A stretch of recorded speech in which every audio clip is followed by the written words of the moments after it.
Tatiana, tu as rencontré Marie-Hélène Thibert qui propose un nouvel album qui nous fait revisiter un peu son enfance. Oui, absolument. Elle est replongée dans ses souvenirs pour aller chercher des chansons qui l'ont marquée et qui ont marqué le public aussi. Et parlant de souvenirs, ben, elle en aura de beaux dans sa collection. Elle s'est mariée! Ben oui, dans le 7 jours, on apprend ça. Alors, mariage surprise le 22 août dernier avec son amoureux Rémi. Là, ils ont déjà un enfant ensemble. Alors, Marie-Hélène Thibert, donc vous irez consulter ça si ça vous intéresse.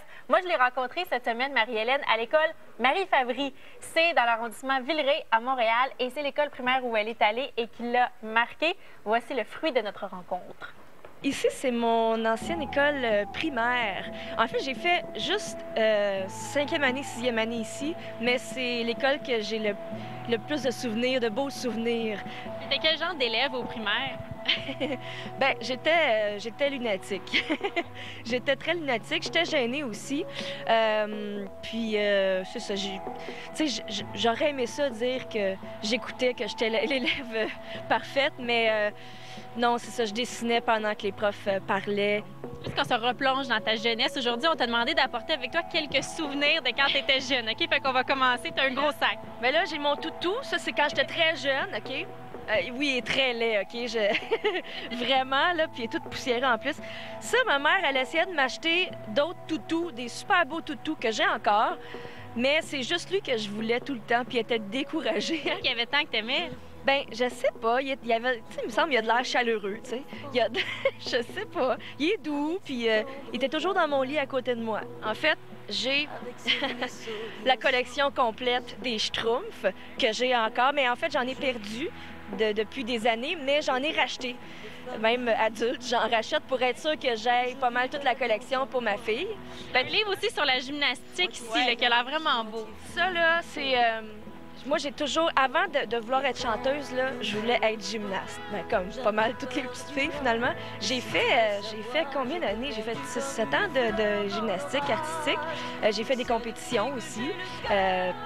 Donc, c'est ça, c'était un peu ma vie. Si tu m'aimes, emmène-moi, sauve-moi, invente-moi, sois magicien qui peut faire tout de rien. Ton premier disque depuis que tu as eu ta fille, qu'est-ce que ça a changé la maternité dans ta vie de femme et dans ta vie de chanteuse? Ça a beaucoup changé les choses.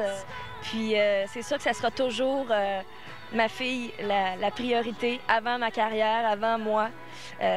Puis moi, je trouve ça bien comme ça. Je suis épanouie avec elle, vraiment. J'ai le bonheur total à la maison. Mais quand tu es une vedette, une artiste, as-tu autant le droit dans l'œil du public à ton congé de maternité? Ben moi, j'ai quand même pris ce que je voulais prendre. C'est sûr qu'après 2-3 mois, j'ai quand même fait des entrevues, mais j'ai pas recommencé à travailler beaucoup. T'sais. Je pense qu'il faut pas trop rester longtemps en congé parce que, tu sais, au Québec, là, bon, il y a plein d'émissions de télé où on découvre des jeunes talents, des jeunes chanteurs, chanteuses, interprètes, mais il y en a tellement par année. Puis, il faut se garder. Il faut être capable de continuer dans le métier, puis de se dire, ben même s'il y a plein de beaux talents, je vais rester. Quand viendra le temps des 100 000 saisons?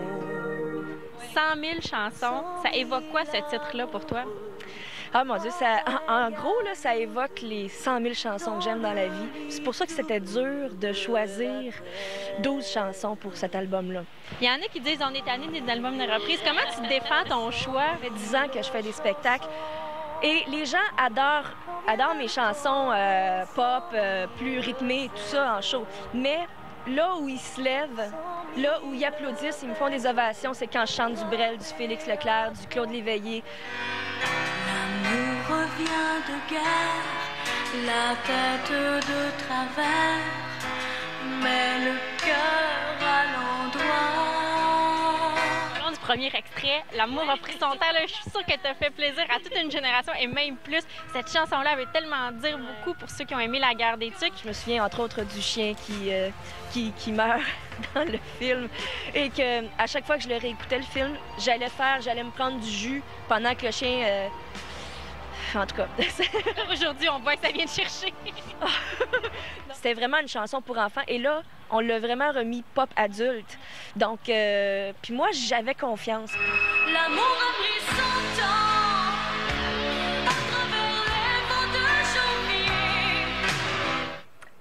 Alors, nous dédions cette fin de reportage à Michael Roy, notre collègue oui, adoré. c'est vrai qu'il adore le film La guerre des Et oui, tucs. il est en train de chanter, fredonner seul, là, nostalgiquement à son bureau là-bas.